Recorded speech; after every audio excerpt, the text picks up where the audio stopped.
Sa number 2,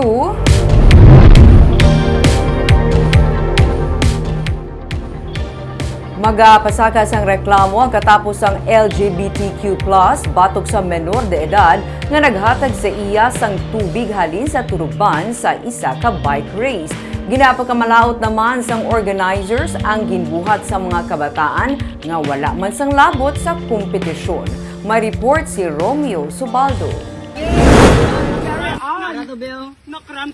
Una nga nag-viral sa Facebook ang ining nga video. May isa ka grupo sa mga bikers nga nagalantaw sa bike race sang kahapon nga nagabantay sa mga competitors. Ginduhulan sang botelya nga may tubig kag ginpainom sa isa sa mga bikers kag ginbas siya sa iya. May nagsabat pa sa video nga halin sa sapa ang tubig. Dugay-dugay, may isa pa gid ka video nga nag-viral man. Ang aktual nga pagkuha sang tubig sa sapa kung sa diin may nagatubog nga karabaw. Dili na kumpirma sang organizers ang first Balikihom XC race nga mahigko ang tubig gagin painom sa participant.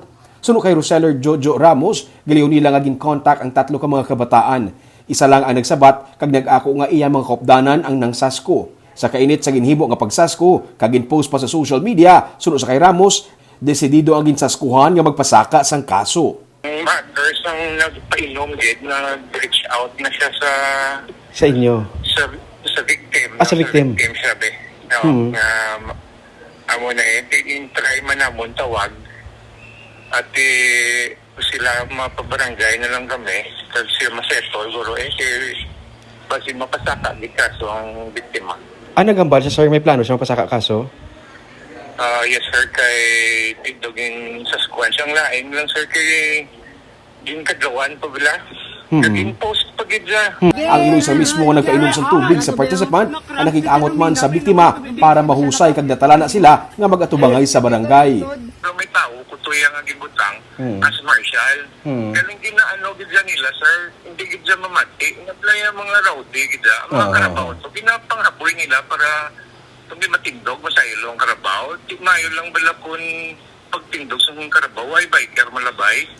Hindi nasaway sila sa amon marshal na sabayan. Basta ba't pa makuhan pa pala. Ginpakamalaot sa organizers ang ginhimo nga pagsasko kag gina-assist nila sa karon ng tagreklamo sa pag-file sa complaint na pablatter naman sa PNP ang among insidente. Ang mga minor de edad ang iba na sa mga organizers sa mga race. Ang ginsaskuhan nga participant amo nanging kampiyon sa LGBTQ category.